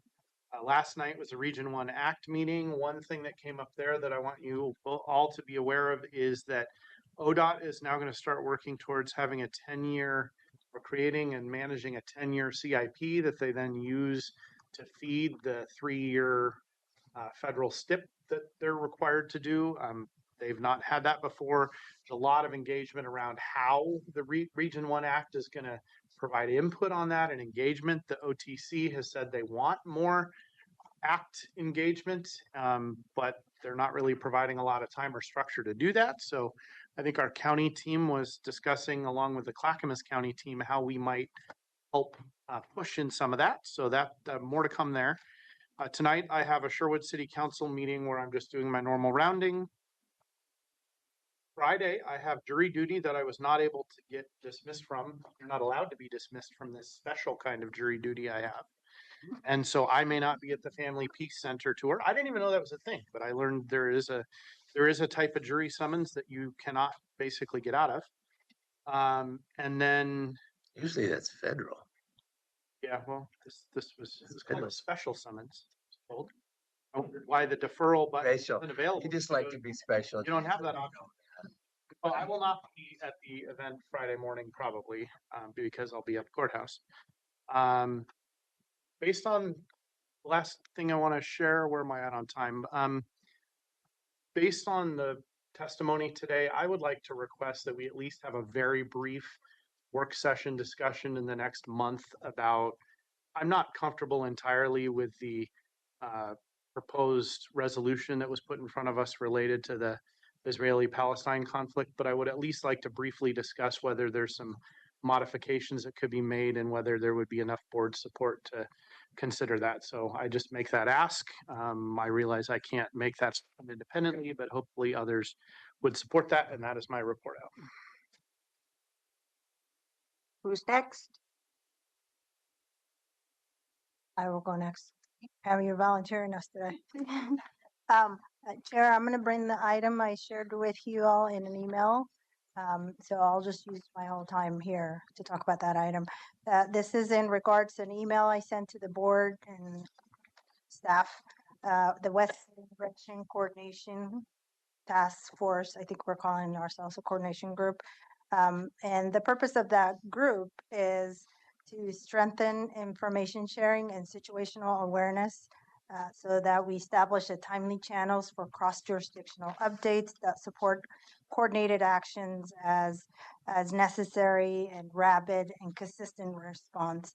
And luckily, as time would allow it, last night was the first actually call meeting last night. And there were about 23 people or so on the call. This was on Teams, organized by Metro and Councilor Juan Carlos Gonzalez. And there were mayors there, city councilors. We had our federal delegations, and we had state representatives and community members there. And I just want to share with you high level themes that came out of it, because I think you'll appreciate this.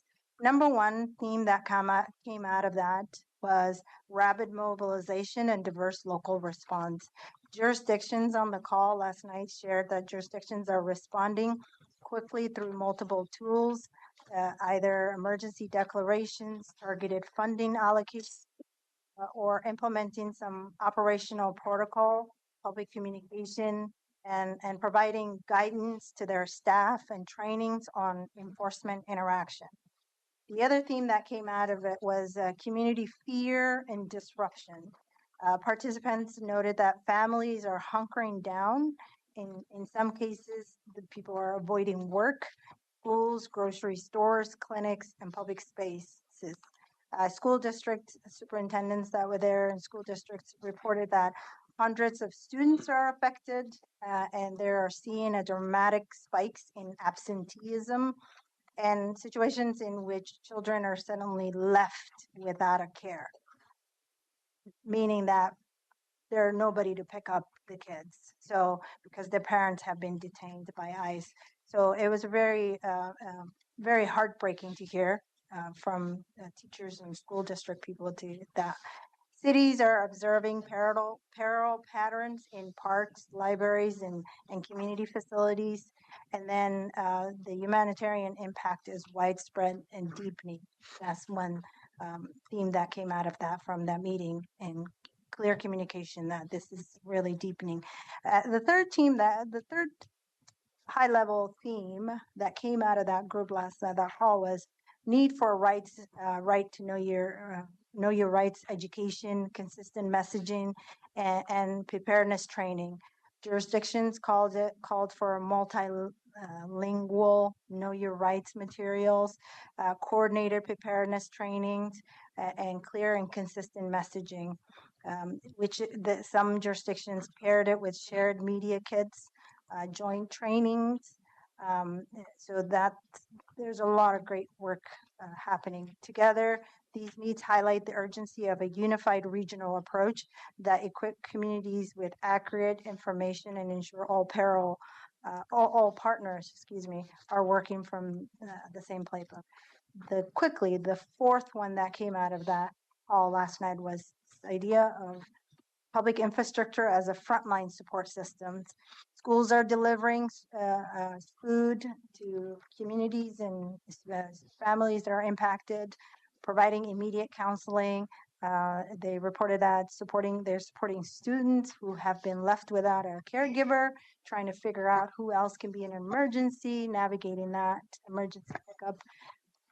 And parks and districts are establishing incident response protocols following and enforcement. And then lastly, the fifth one that came out was the essential role of community-based organizations. Centro Cultural, Advante Mujeres, Virginia Garcia, SOAR, and other CPOs are serving as a frontline responders, and it was really important to hear what they're doing. Jurisdictions are routing funds, training, communications through these trusted partners, and recognizing them as a backbone for the regional response. So that Washington County, we're having a coordinated frontline effort on this, and I'll keep you posted. The group is meeting. Thank you, Chair. I ran out of time, but I see you're being graceful. This group is going to meet every twice a month on a Monday. It was 45 minutes, and it was a really, everybody, mayors are very organized, and everybody came in and said what they were doing, and I'll keep you posted. That's what that group is all about, and that's the themes that came out of it. I'll report back. December 15th is the next meeting. Thank you. I've got a lot, and I'll try to make this as quick as possible. We had an impact meeting. It's the week before last. Last week was Thanksgiving week. I was gone. Before that, we had an impact meeting. The upshot of the impact meeting is that we did agree on the Metro State mandated regional housing coordination strategy with the changes that the county requested. So that's good news. I attended the West Side Economic Alliance, WEA's 2025 State of the West Side luncheon. That was very well done with a real focus on economic development. I also attended the Regional Waste Advisory Committee. Marta McGuire sent a note to all of us in your email, so I just encourage you to read that. That gives a good synopsis of where we are. The one thing I want to take a little bit of time on today is the RDPO meeting. RDPO is experiencing a huge cutback from the federal government right now. So there is a proposal on the table, and I'm working with John Wheeler here as well, but they're moving from basically 4 committees and 1 subcommittee to 1 committee. The work groups are going from 13 work groups and 5 sub-work groups to 2 to 4. The team itself is going from 7 to either 1 or 2. That's how dramatic. Staff. Yeah, that's their staff. So I just want you to know that RDPO is experiencing a huge cut, and we will see that reduction as well.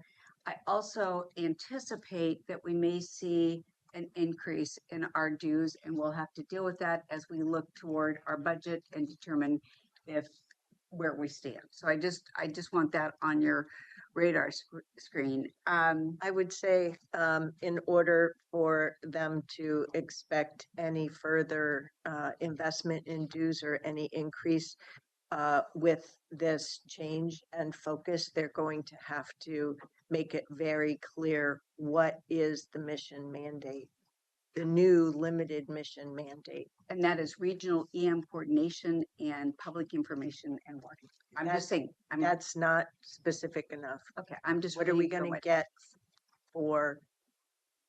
That's fine. Well, I'm working with John Wheeler on that, so I will. That will be coming. I attended the swearing in yesterday. The swearing in ceremony at the sheriff's office. It's always a good experience. Last night was our monthly ACRE meeting, and the group got updates from Tanya on the emergency declarations and where we stand with those. They had good questions, and it was a great presentation. So thank you for your clarity around those things. We also discussed our action plan to work on the bylaws and charter review along with the spousal strategies. Where it ended up is it looks like the team with Alicia, Tanya, and others are going to come up with a plan, but it looks like we'll start with probably a half-day retreat and move toward a process to wrap up the bylaw and charter revisions that need to be Is there made. any timing on that? Well, that's what we're waiting for. What is our role? Given that it is a board directed committee, what is our role with regard to the charter? And what's happening right now is that Espousal has been interviewing us about our expectations, and it will be an iterative process. Is that fair, Tanya? you want to add anything there? It was made clear last night that this is a board commission of the board, and the board ultimately approves the bylaws. So keeping the board updated through this process is incredibly important as well. So That's been my concern as well, to make sure that that there's an understanding what the relationship between the board and Acre is. But we do need clarity in terms of what is the work plan. We don't have that. The work plan around the charter and bylaws. Is that what you're talking about? Yeah. Yeah. Okay. And that is coming. So the other thing that we had a presentation from the sheriff last night. I thought the sheriff did a really good job of helping Acre to see what the role is of our sheriff's office in relationship to ICE. She answered a lot of in-depth questions, and as Commissioner Fye pointed out, there was a lot of anxiety in the room. There is in every room that we are in on these issues. Tanya and others brought up the Washington County website with all of our resources on that. And if you are not familiar with it, I really encourage you to make sure you go on our website and just type in sanctuary and it will come forward. And Commissioner Fye would hope that you're sharing that with your group as well, because it's a very good compilation of what resources are available. Tonight is the Beaverton CWS State of the Partnership presentation. I'm planning on attending that. As will I. Okay.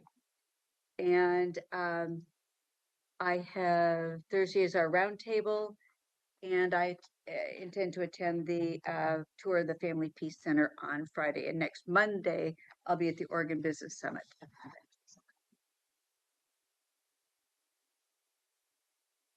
There you go. Okay. Well, mine goes back a ways because obviously there was a 2-week gap that I was not here. You were on vacation. I know. But before that, on Wednesday the 12th, I went to the Portland Metro Chamber Business Leadership Evening, and that was a great event. Just 2 things of note there. They recognized Jordan Snitzer of Snitzer Properties with the William S. NATO Outstanding Service Award, recognizing exceptional leadership and service to the business community, and named in honor of the late Bill NATO. And Jordan Snitzer, it looked to me like just off the cuff, talked for about 15 or 20 minutes about the business environment in Portland and about how Snitzer Properties has been developed and all that kind of stuff. It was very impressive. He's a good speaker. They also recognized Albina Vision Trust with the President's Award to recognize their exceptional accomplishments to transforming the future for our community for all. And so that's a great event. I like going to that. And then on Friday, before I departed, we had, of course, the Hillsborough Shelter grand opening. You guys have already talked about that probably. It was a great event. Got an update on the SHS items and that you all worked on at the work session. So I appreciate the direction you went on that. Tomorrow evening, I will be at the Washington County Chamber Awards Gala, where they also recognize a number of organizations and individuals that have been instrumental in the success of the community.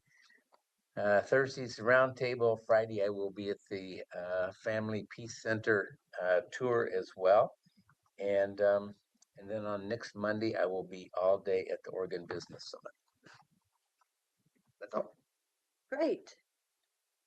One thing I want to bring attention to the board members is the Metro Council is proceeding. I believe you have information in your inboxes. If not, I'm happy to get that to you, where the Metro Council is, let's see, they've already had a first read of a ordinance that they will be moving on December 16th they'll have, I believe, a public hearing that day as well.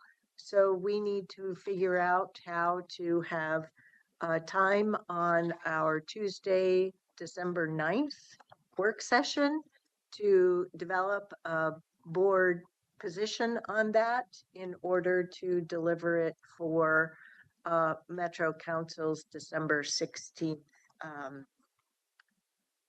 deadline. So come prepared for that. We have an awful lot of competing priorities for our time. And for the purposes of clarity for all of you, we have been asked to officially participate in multiple immigration task forces. There's the one put together by District 4 Metro Councilor Juan Carlos Gonzalez and Commissioner Nafisa Faye. As you heard in our report out, there is no specific ask for formal participation by the board or staff. So that is how we're proceeding there, just informally. The City of Beaverton Mayor has convened something there. The state may or may not be looking at this. The Immigration Solidarity Collective has also issued their ask. Washington County for All has issued their ask through the purposes of individually signing on to a letter. I find that some aspects of this letter are problematic for us, and I will not be signing on to that so as to not put our county in any further difficulty. I believe I said publicly last week, but in case I wasn't clear enough, I appreciated the letter that our Oregon Attorney General, as well as the elected district attorneys for Multnomah County, Washington County in the form of our own Kevin Barton, as well as the Clackamas County District Attorney issued to the federal government. Then what about those City of Sherwood measures? You know, I think it's interesting. What goes around comes around, and for whatever reason, I find that the City of Sherwood City Council wants to bring back voter-approved annexation. And it isn't really clear to me what the issue is that they're trying to solve. Commissioner Snyder, that's your district area. Yeah, so Have you heard? I mean, yeah, I read the mayor's tome. I think if you take a step back, their perspective overall is that many of the decisions that the legislature has taken and or the state regulatory bodies have put into rule, not necessarily from statute, but in the way that they're administering many of the rules around housing, that they seem to completely conflict with the goal one parts of our land use laws. And I heard them voicing things that I really experienced and had trouble, or struggled, I shouldn't say trouble, struggled with as mayor of Tigard, where, you know, by the time the community is providing input in a process, that whatever that thing is so far down the line that the input is really questionable in value because of how late in the process that happens.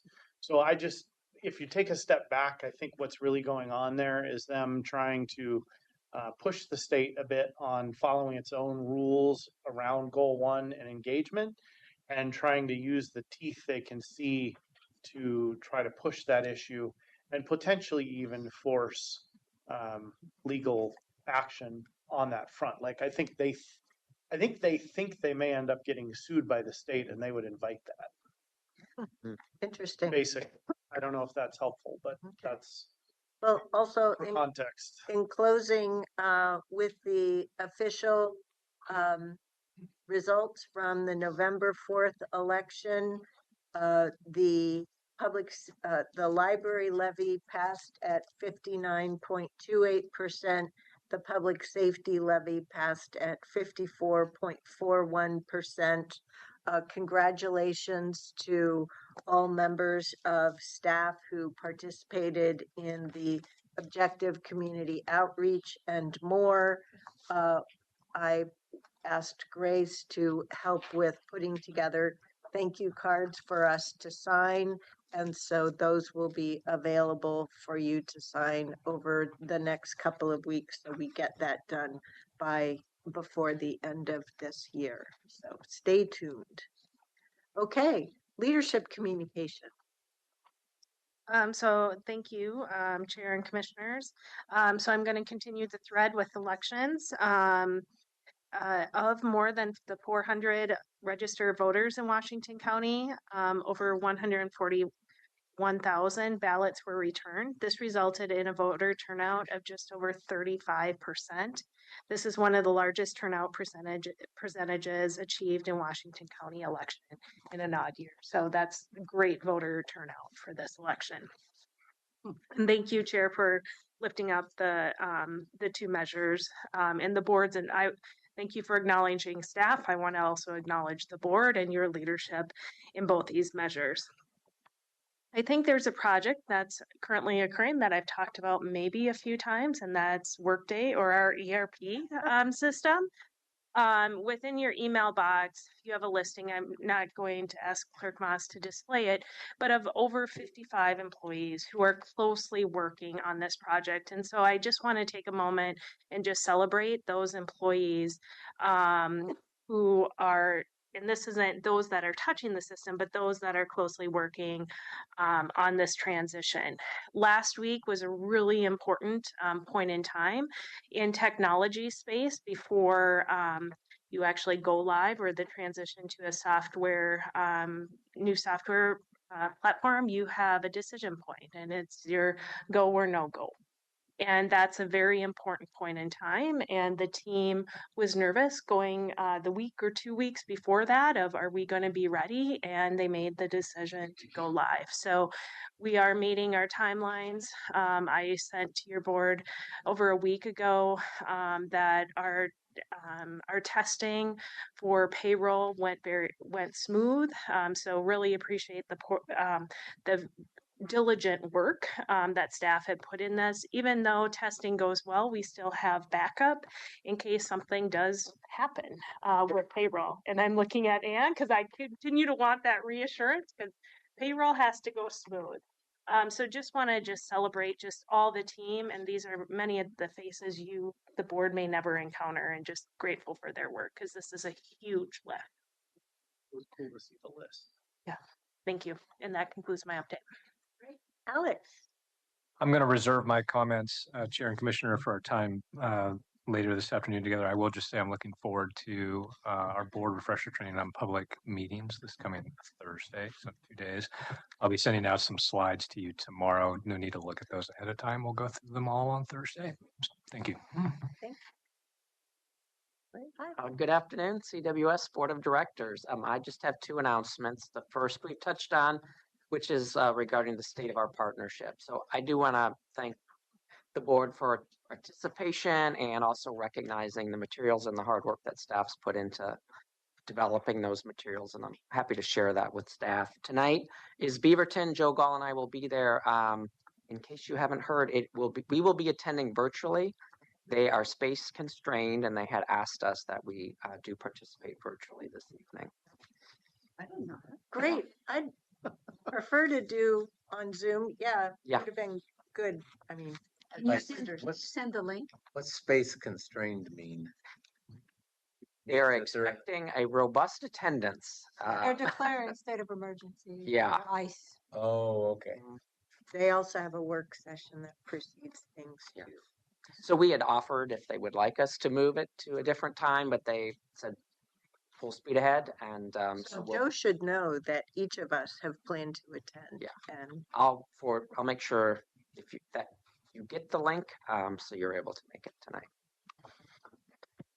The other is related to fog kits. And now that it's the holiday season, just want to let folks know that we offer free Freeze the Grease, Save the Drain kits to encourage community members to keep fats, oils, and grease out of our system. As you all know, we like to call it fog in the wastewater world. That tends to really mess up our pipes and also our treatment plant system. So each year we distribute hundreds of kits to new customers, community event attendees, property managers, and other partners. So far, we've distributed 300 kits this year. We push hard in December with a push to distribute more of those, and we've distributed about 3,500 kits in total. Since the program has started, folks can request a free kit at askus@cleanwaterservices.org. What would that kit include? That might be helpful. That kit includes a pan scraper, plastic lid that fits metal cans, and instructions in English and Spanish. Okay. That was it for me. Great. Well, thank you. That takes us to the end of board and leadership communications. So that helps us then move to executive session. But quickly, how am I doing over there? Grace, no text. Yay, hooray. So I would ask for, this will conclude the open session of our work session, just to be clear. But we will continue, but I need a motion to move to executive session pursuant to ORS 192.660 sub 2 sub H for the purposes of discussing potential litigation. So moved. Second. We have a motion and a second. All those in favor, please vote by raising your hand. Thank you, commissioners. Any opposed? The motion carries unanimously 5-0. We'll convene in executive session.